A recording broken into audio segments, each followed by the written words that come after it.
DJ Blake. Welcome back, everyone. This is DJ Blake, keeping you up to date with all the hottest hip-hop news and sneaker talk. And today I'm with a very special guest, probably my favorite person in the 92.5 radio station. She's the first person I met in the station, and this is our very own front desk lady, Diana. Hi, Blake. Hi. So I every time I come in, I try to make small talk with you, and about a few weeks ago, I found out that you actually have another job.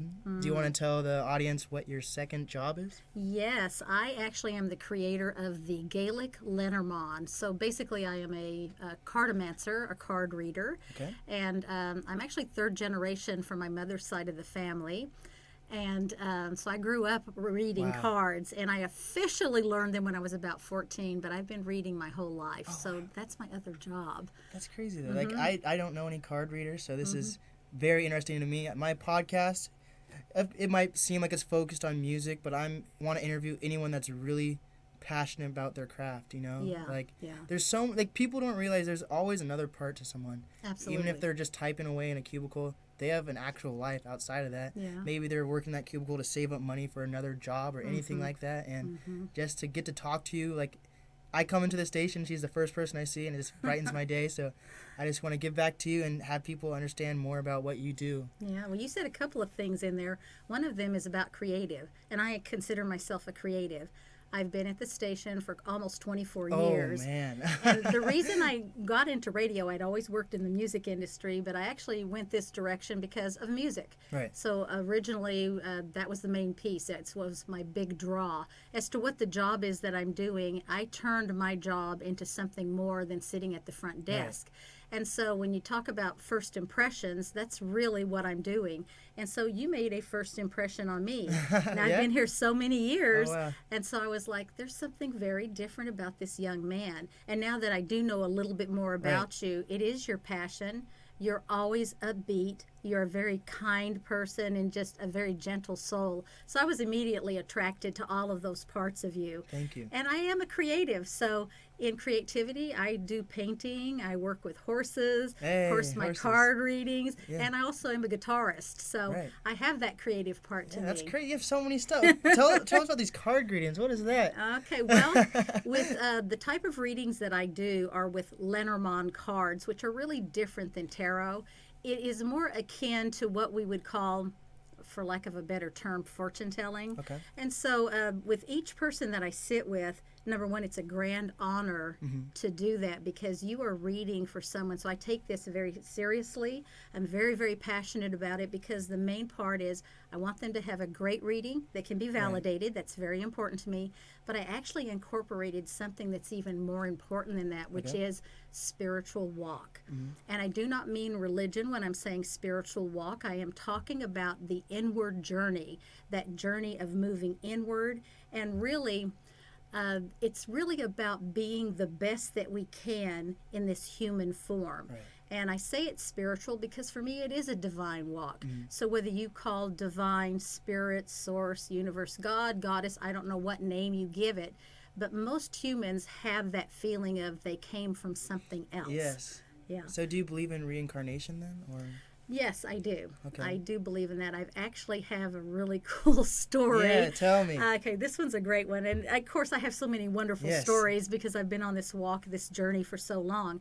But I had this, it wasn't really a dream.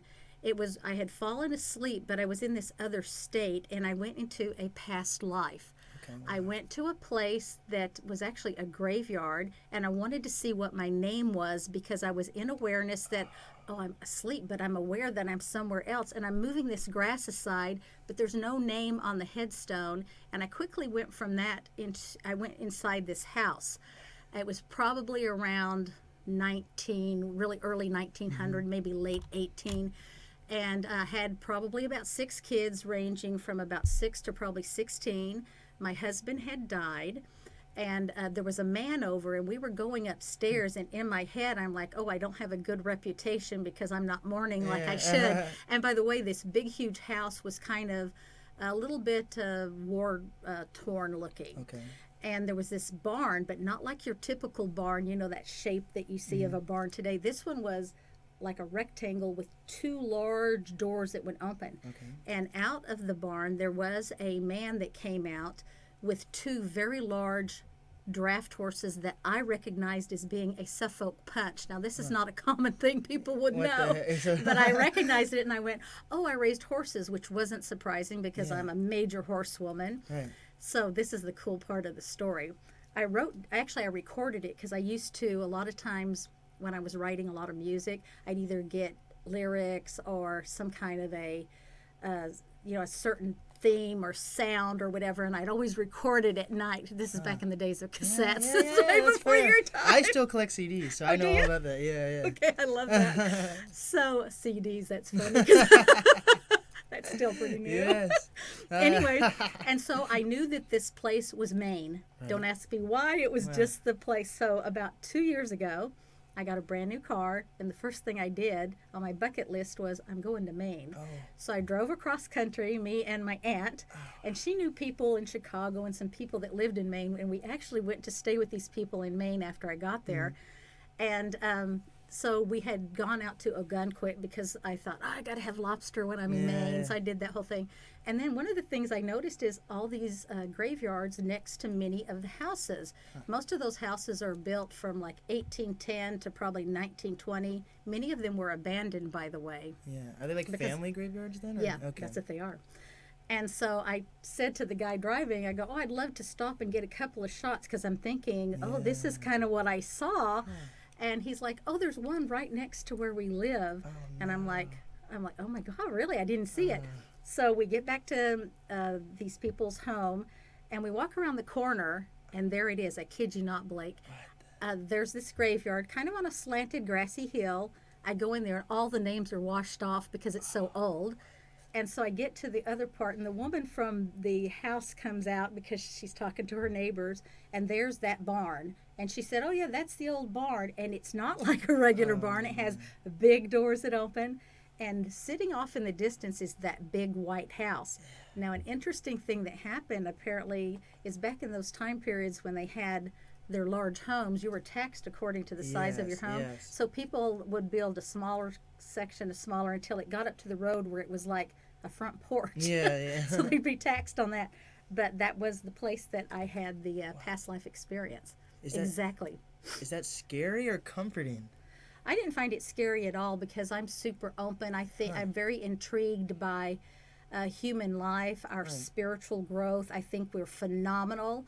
People keep putting human beings down all the time. That's all we ever hear is how horrible everybody is. But that's actually not the truth. The truth is most humans are quite beautiful, full of a lot of love. Right. We have a lot of kindness in us. And so I'm more focused on that realm, and I'm open to all of these aspects. I think we are so much more than Right, just, exactly. these bodies. So when it comes to like individual people though, do you feel that every single person that's alive is important? Absolutely. Okay. Everybody has a purpose, the good, the bad, the ugly. Right. I believe that every soul is here learning in the way it has to learn, so there's really not mistakes. And there's some horrific things that have happened on the planet. Right. I have to include those because my belief is that if we truly are reincarnating, my understanding is that we've been everything. We've been black and white and red and yellow and gay and transgender and straight, and we've been all of it, and we have to be, so we understand that we are all the same thing, but we all bring something great to the picture.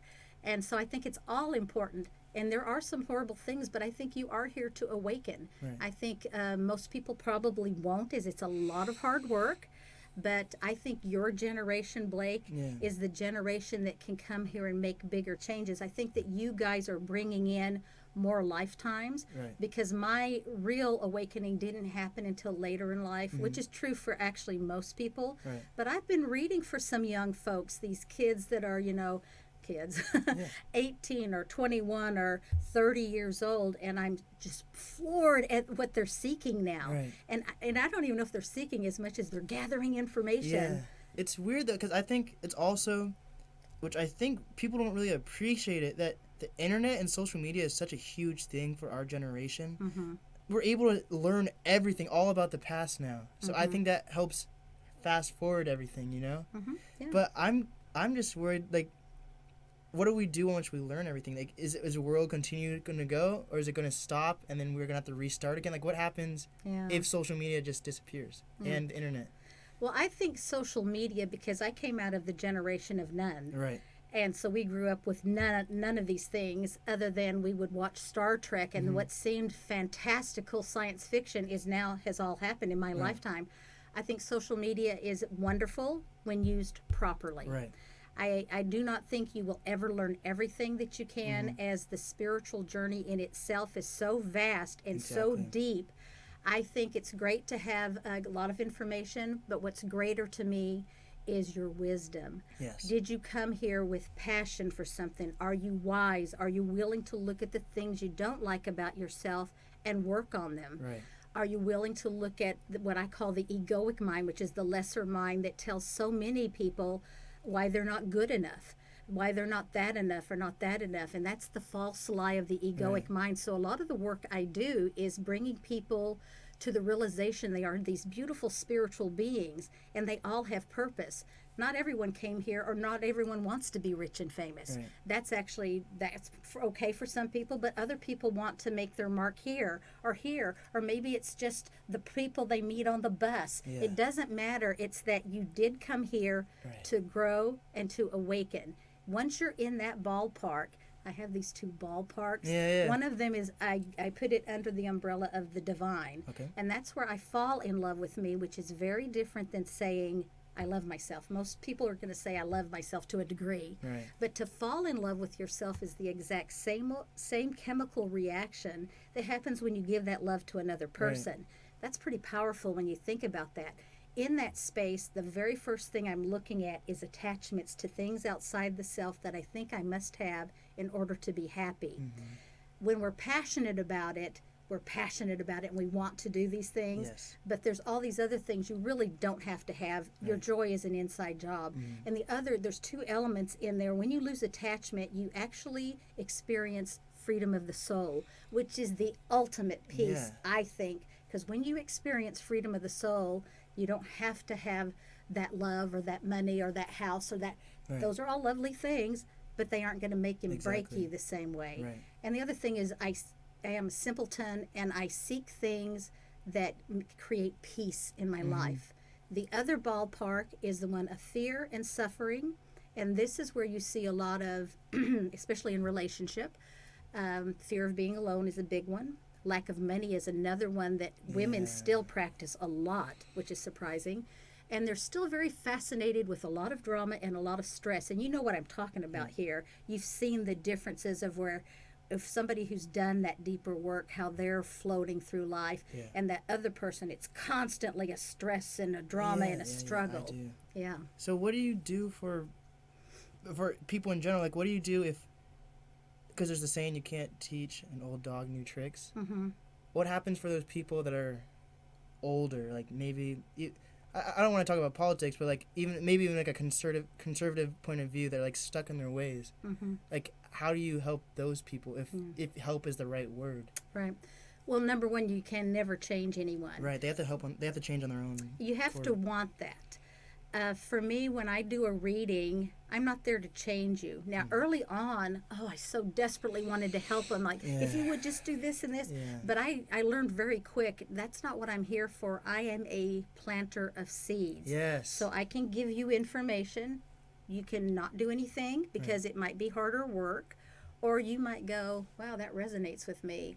This isn't working. I think I might try that. Right. And then you're probably going to go out and find things that support that. And so if you were a musician, let's say, well, you're going to make contacts with other musicians. You're going to be interested in finding people, whether it be a manager, a label, whatever's all involved in that. You're making those connections because you're interested. And none of these things are anything you will ever do on your own except your inward journey. But you need the support. So they always say, it takes a village to raise a child. It takes a village for us to grow. It's true. Right. So if you believe in reincarnation, though, does that mean what can you not finish your inward journey as one person? Is an inward journey multiple people, like through generations, or Yeah, does, I don't know. I'm not. yeah, I know. I've done some work with the Kadampa Buddhists, Right. and I love their form of meditation. And of course, Buddhists do believe in that cycle, that reincarnation cycle, as do many other. You can't really call them religions. They're more about a spiritual way of life. I don't have all the answers for Right. that. I mean, I guess we'll know when we get to the other Yes. side. I do know I've had certain experiences here about a past life. Right. I knew I had many of them with horses, and that one has played out in a few things. But this is one thing I want people to know. If you go to anyone who does like past life regression or those types of things, that needs to get validated in this lifetime. So if you went in, and because I hear stories from people where everyone was the king of this and the queen Yeah. of that, it's like you're here to learn. If you're in a human form, you're still learning a lot. Right.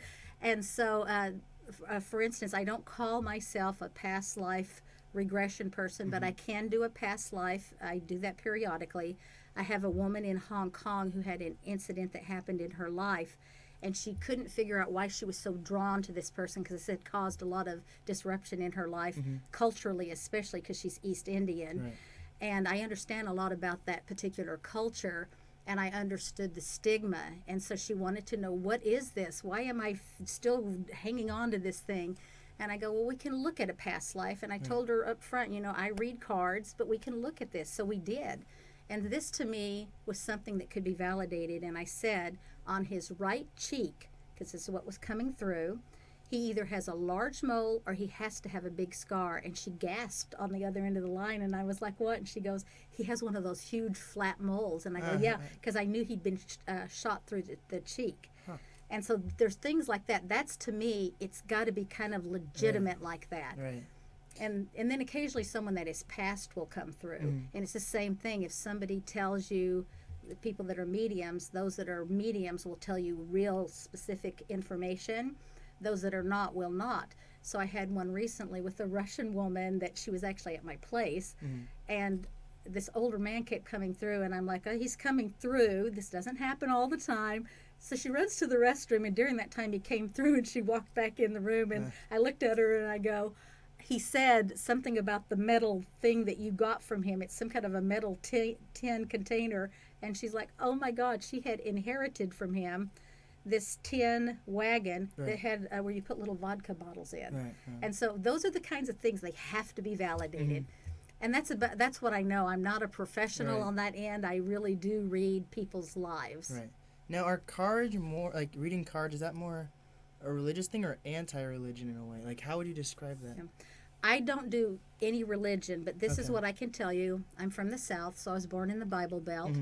And this is my belief system. I do believe in what I call God, but I do not believe that's a man in a white beard sitting on a throne. I believe in, I've had an actual connection, a God connection, which we can get into in a minute if you want. Yeah, for sure. But it was an energy, like a firelight energy, and it was all full of nothing but love and peace. Right. That to me, when I'm connected with that, that's to me what God is. I totally am a Jesus freak, but not in the sense that people say there's all this sin associated with all these things. I don't like that. People's lives are difficult enough without having that on top of it. To me, the original text before the Bible was changed hundreds of times by all the kings in reign to make it fit whatever they were doing. The original text actually calls Jesus Christ the Christ consciousness. And when I talk about my walk, it is the Christ consciousness. Right. Now, sometimes I'm great at it. Sometimes I'm not, because I'm human. But now I have tools in place. Number one, self-forgiveness. I can do deep breathing, meditation, and I'm very quick to turn around. If I did you wrong, I have to make right with that, or I suffer greatly, because I don't live in suffering anymore. Exactly. Yeah. What do you think about people who say everyone is their own universe or their own God? I get that. I understand that, because it's what I always say is the God of you. Okay. If we are made in the likeness of what I have experienced, then you're a pretty gorgeous, amazing being. Right. You are first a spiritual being, first and foremost. And I do believe that's the God of you. And I don't say like we're all gods, like that takes on a different connotation. But to me, we are all part of the same thing. You and I are the same thing. you're experiencing what you're experiencing and I'm experiencing mine. Right. If we have a minute, I can tell you what happened to me because I used to Exactly. be able to. Time. Okay. Tell us. It's such a great story. I love telling this because I Yes. get so full of goosebumps. I used to be able to leave my body very easily, Right. and it was called in those days astral projection. Okay. And it's where you slip out the top of your head, and you typically are flying around. A lot of people experience this, by the way, and they don't know what it is. And back in those days, I was probably 18, 19, maybe 20 years old, and I was really exhausted, and I had fallen asleep. Most of the time, I slept on my back, and I could always feel if I slipped out the top of my head, and I would fly around. Right. And oftentimes, I met up with my oldest sister who had passed, and we would go back to our house in Texas and sit on the roof. And this happened for many, many years. But this one in particular one is I went out the top of my head and I went to what I would say God is. And I'm going to explain it to you the best way I can because we didn't have bodies, but we reacted as if we did. So I'm going to tell the story like that. Gotcha. But I hit this golden bright light that was so bright that when I joined with it, I almost gasped. It was so amazing. And I fell down as if you were humbled in that way Right. because the light being, loved me to a way that I can't even put in human words. And the love was so amazing that we were talking telepathically, and I said, I'm not worthy of that. And he said, oh, but to me you are. Then he put his hand on my head, and I'm saying his and body things, even though it wasn't that. It's the only way I can describe it. But when his hand touched my head, I was full of peace. And I stayed in that. I was the same thing as that which was God was the same as that which I was. And I don't know how long I was there. There was no way I would never leave and go anywhere because I wouldn't want to leave it. It was the ultimate. But then I felt myself pulling away from the light, and I became panicked. And I was thinking, I didn't know even about the earth, by the way. There was no connection to anything, but I just knew I didn't want to go back. And I was saying I didn't want to go back, and in this most amazing, beautiful telepathic voice, he said, oh, you have to, my dear one, because there's so much you have to learn in this lifetime. And instead of going back through the top of my head, I actually laid into my body, and I held my hands up because I didn't want to lose the love and the peace. And the minute my hands went in, it went away. And I thought, I don't know if we can contain that in these human bodies because we're here learning. But that was the most amazing experience. And to me, that was what God was. Right. And I have read a lot of books on near-death experiences where people have died and come back. And you know the number one thing every one of them says? It was the love and the peace. Yeah, yeah. The love and the peace. But what do you tell people that either aren't open-minded or just straight up just don't believe this? Like, how do you explain that to people? You know, I don't even know if I would try. That was my experience. Right. Again, I'm not here to change anybody. Right. I believe every soul has its journey. And a good example is if you ever have children, we all want the best for our children. Right. And most of us are in a position where we can do a lot for our kids these days that we couldn't, that weren't around maybe 50, 70 years ago. And in doing that, you want to be able to help them, but you do not want to enable them. Yeah. And so you know the mistakes they're making right at the start. I never tell my daughter anything. I only give her information if she asks. There was only one time, she's now 24, in which she was in a situation, and I said, well, now I am going to tell you what to do. I want you to leave that place, pack up whatever, and you get back up here to Seattle. That's it. Don't worry about anything else. That was the only time because this is her soul's journey, and she needs to learn it. You can't say it, and you don't want to. You give them information, good information, but it's what you do with it. Exactly. And another part of when I raised her too is I am of the mind that they do need to know about sex. They do need to know about drugs. They need to know about drinking. Right. The information I gave her from a very young age, if she asked me something, it was the truth. Right. But I just said, these are basic rules. Don't be driving or get in a car with anyone if you've been doing drugs. And if you're ready to have a relationship with someone, you come to me and let's go together to check on birth control. Yeah. My daughter didn't need to lie about anything. Right. It was all open, and it still is to this day. Right. And they trust you too. Right. Yes. Yeah. What are your opinions on people who feel like they need to take drugs to reach a higher enlightenment? Well, that I don't feel that I need to do it. Right. I mean, I've done some things when I was younger, mushrooms or, things like that. I was never real heavy into any drugs, but I mean, I did things back when I was a teenager, of course, or in my 20s. And if you go to someone who would be a shaman, who really can lead you through a journey, I know people that say it's been spectacular. I have a very dear friend who is she works with mushrooms, but it's all about the journey, not about getting high. Yes. And it's the same thing when people have done the different venoms, the frog venoms and all of that stuff. Again, you need, I think, if you're going to do stuff like that, you must be supervised because, yes, it can kill you.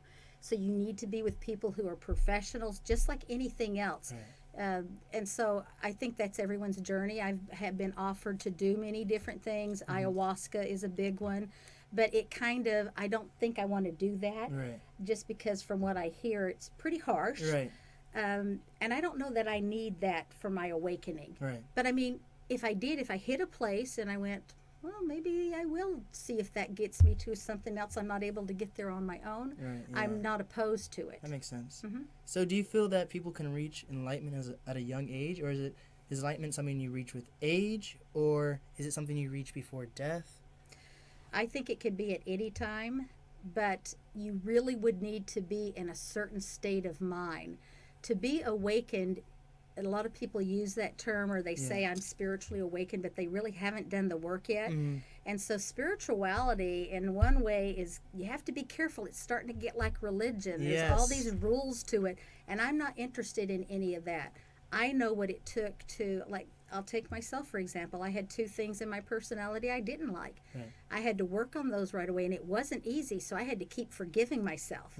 Now, both of those things are still in me, but I know how to use them now. They're not a horrible thing. Each thing you have, like if you take, let's say you're someone who's very fearful. Well, that's not good to walk around in fear, but it's very good if a tiger leaps out and jumps at you. So it's, again, knowing when to use it. Right, that's fair. Yeah, and so that's where I began. For me, it is something you could do younger, but you're going to have to really get out there and really start gathering information. I don't really say you're seeking because, number one, it's about your divine journey. Right. But it does take time. But you might be someone who already brought in tremendous wisdom from a lifetime before. I know I did. Right, that makes sense. Still... You still have learned to live, too, then. I've still learned a lot, and I made a lot of mistakes along the way. Well, mistakes that were my soul's journey. Right. But by the time I got into my 40s, especially in your latter 40s, that kind of seems to be it's a good point where people will go, this isn't working, and I know I'm more than just this. I'm more than a job or my money in my account or the car I'm driving. While these are nice, they don't define anything about you. Are you an amazingly awesome person? That's what you really want to come here. I think that we're really here for that. That, to me, is what I am interested in. I don't care if somebody is rich. I don't care if it's a famous person. I don't care who it is. I'm interested in souls. So that was that thing, like I said when I first met you, and I went, you caught my attention because I went, he has something in his soul. Right. Do you feel that being awakened, even at any age, could that be seen as a burden, maybe? Because you might be around so many people that you want to help, or just in general, like the world, things you see on the news, like these terrible acts of violence you see, will it be a burden to, like, feel awakened? Other people might be, I don't know if asleep's the right word, or... That's a great question. I've had this conversation with my daughter a lot because I raised her very different. But I did tell her, if you want to do religion, you're open to do whatever you want. I'm just giving you information. And I said later on, when she was older, and she had a few things that came up, and I said, well, this is going to be one of the difficult parts. If you awaken more and more and more, you're going to awaken to a lot of density. Yeah. And that part can be difficult, so you can't get attached to the outside world. And this is that part on spiritual walk that I think you have to be careful of. Politics, religion, and believe it or not, sports are the 3 areas that the Buddha talked about as being very cautious of these arenas, as what you're seeing out there is being projected from the humans. And I believe that 100%. I think if right now every one of us stopped that blame game, that fear thing of the outside world, and that I think we could instantly have peace on earth. I think if you became it, it's of course what you're going to experience. But if you're not it, don't expect Mr. President or the U.S. government or everyone thinks it's always better in some other country. Right. Don't expect it to happen out there. It happens in here. Okay. So if I do the work on me, it affects my daughter. It affects my family. It affects my friends. At work, it affects my coworkers. It affects you. Right. Because as you hear it, the body knows whenever it's hearing something truthful because it's in alignment with who you are. Right. Yeah. That makes sense. Mm-hmm. So how have you been able to work here for over 20 years and still be happy and cheery though? Like, Yeah. doesn't that feel like maybe like a cycle in a way even? No, because what I did, thank God, I needed this place for several things. When I first started here, I wasn't as awakened. Okay. That's 24 years ago. So Okay. you're looking at a quarter of a century. Right. And I could have gotten angry very easily and did, with, people calling in. There's a lot of ignorance in the world. Yes. But instead of judging it, number one, I attracted one of my pet peeves, which is ignorance. So you always attract what bothers you because it triggers you. So I can let the trigger make me dislike people. But I turned it around. I went, that's about me. I could have handled that much better if I wasn't so egoic and judging them. Okay. And so it taught me about me. I've learned more at this job than anything I've ever done in my life because it's that Monday through Friday, the 9 to 5 sort of thing. But I've learned a lot. So what I did is I took my job and I've made it about the awakening. Yeah. So when people are stopping, they stop because they ask me deep questions. Mm-hmm. And that to me is how I form the job. That makes it important to me. Yeah. It's never really about the job. Even this, it's not really about this. Right. It's about Blake and Blake's passion and him wanting to help other people, that maybe this story changes someone else's life. Right. And that's really what it comes down to, is the people and how much are you going to grow. I was willing to grow. And there's still things that trigger me. Yeah. Families trigger families the worst. That's the worst one. That's true. And we can learn more from our family than anywhere else, but we won't, because the egoic mind will get in the way and tell you, I'm greater than that, I'm better than that. Yeah. And one of the big pieces is really learning to look through the eyes of compassion, which I call looking through the divine. So if somebody says or does something, I could easily go, oh, what an ignorant fruitcake. And, I might do that, but I catch myself because I'm in awareness, and I don't need to react that way. Exactly. That might be a thought, but I turn it around, because if I let my heart move into a divine space, I can only look at you with love. Right. So I'm going to be compassionate. When you come in, I'm going to feel very compassionate for you, because that isn't everything you are. I'm making a quick judgment, and that's part of the inward journey, is paying attention, and judgment's a huge one for all of us. Yes, I still do it, and I catch myself, and I'm like, oh, God, I'm still doing that. It's a tough one to break, and so it's not about perfection, because I think I'm going to keep doing this work till the day I leave this planet, and I only ask, may I retain as much wisdom as I can of what I've learned. Right. So growing up in Texas, and now you're here in Seattle, is that part of your journey, do you feel like? Do you feel like you've gained a lot of experience just living in this culture in general? Well, growing up in Texas, I lived there until I was 13. Okay. And, we lived in regular suburbia. And that was such a different time period, too, because I was a kid in the 60s, a teenager in the early 70s. And I actually moved back to Alabama, which is where I'm born. But I only lived there about 2 years. Yeah. I actually have always experienced great things with people, no matter where I've lived. But I will have to say, when I moved to the Northwest, it was culture shock for me. And I had actually traveled a lot, too. Yeah. But it was unfriendly. It was not inviting. It was not accepting. It's called the Seattle Freeze. Is that what it's called? Yeah. Okay, well, yeah, it was. And so, but what I learned is I made adjustments. I started changing things. And it did teach me a lot more about my own ignorances, so to speak. And there are some here too. And I have found no matter where you live on the planet, there's a prejudice against that person or that group. You can't get away from that. Right. But I'm not interested in those modalities. Right. I'm interested in my growth, and I'm interested in people. Right. I do believe that they're beautiful beings. So I've learned a lot in the Northwest. And actually, I wouldn't even want to live anywhere else now, because I've learned so much. Right. So, yeah.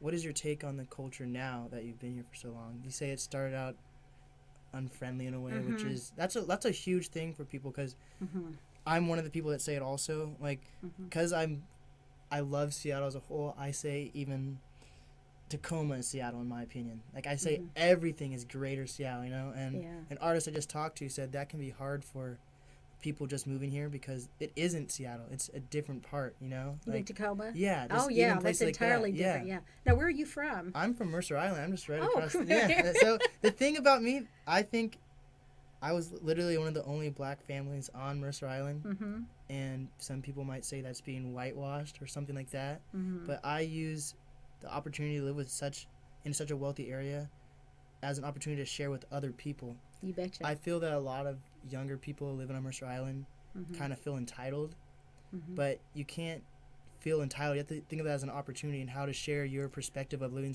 somewhere so wealthy and happy in such a community type place like that, and how to spread that. Because some people don't, even across the water in Seattle, people don't experience that at all.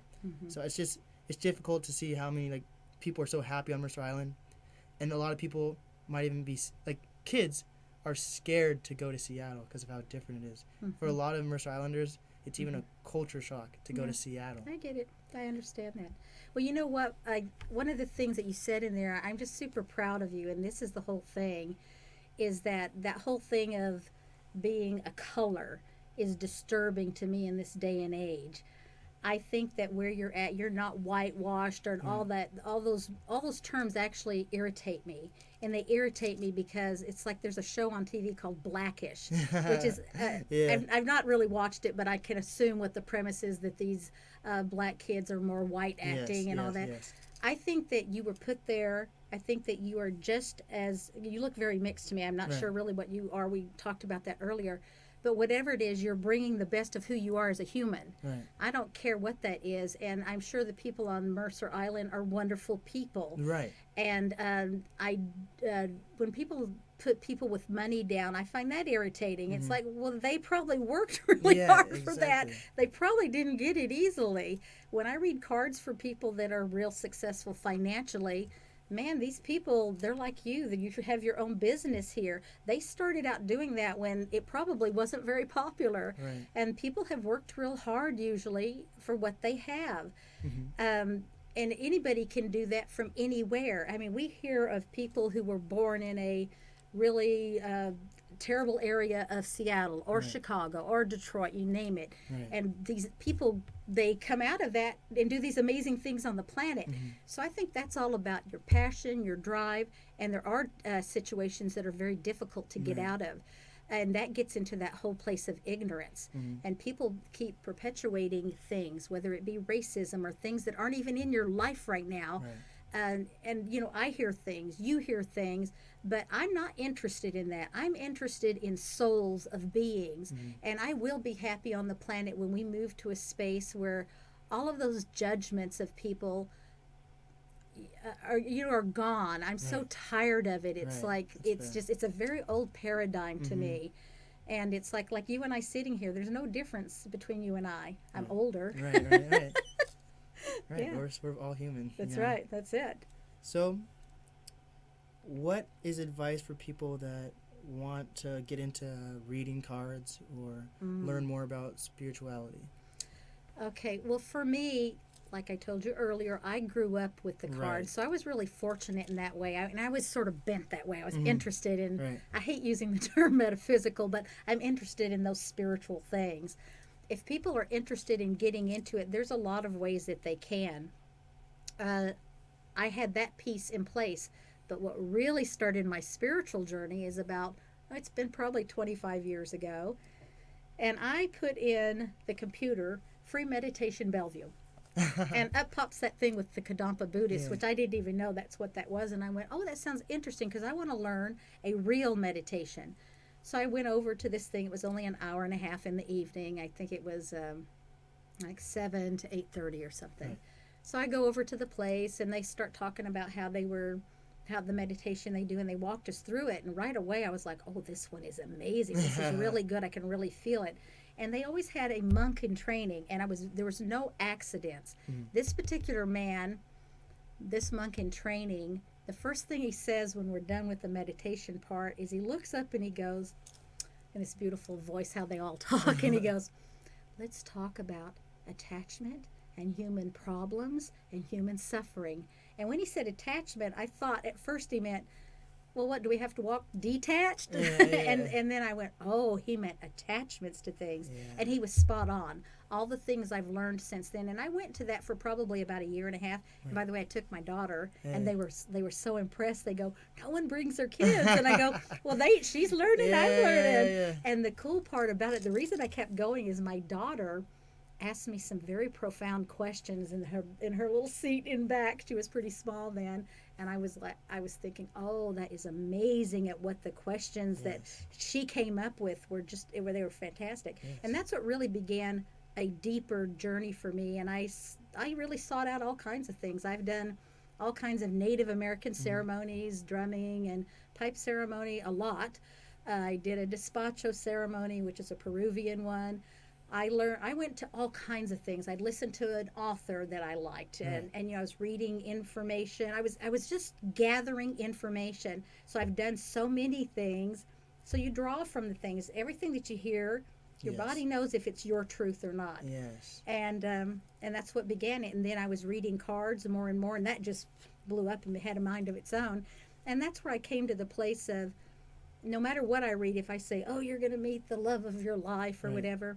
And I've learned many different things over the years, but without the spiritual walk part, none of the rest of it matters. Right. It doesn't matter if you meet the love of your life. Right. That's only a snippet. It's not your whole life, and who knows how long that will be. Yes. Are you together a year, 2 years, 5 years, 10? I don't know. But one thing I learned is I do not believe in suffering it out with another human. Yeah. So you can see how bringing in the spiritual walk is, you're going to have to do the work if you want the ultimate life. Right. And it doesn't come down to those things. Like I said, while we all want to have money, because our planet, that is one piece on our planet. Everyone wants to be loved, but start out with that self-love. Yes. Really fall in love with you, because otherwise you end up, most people are in really resentful relationships and very unhappy. And it's like we've all grown up and you see what's out there. I know a couple of people where they've both done very deep work, and they're very awakened beings. Right. It does take work, that's for sure. So how do people reach out to you? Best way to reach me is to reach out through my Facebook page, which is the Gaelic, Gaelic, Lenormand, Lenormand. They can message me there. That's probably the easiest. Or they can call me at 425-869-1330 to book a reading. Awesome. Well, thank you so much, Diana. This is DJ Blake and Diana.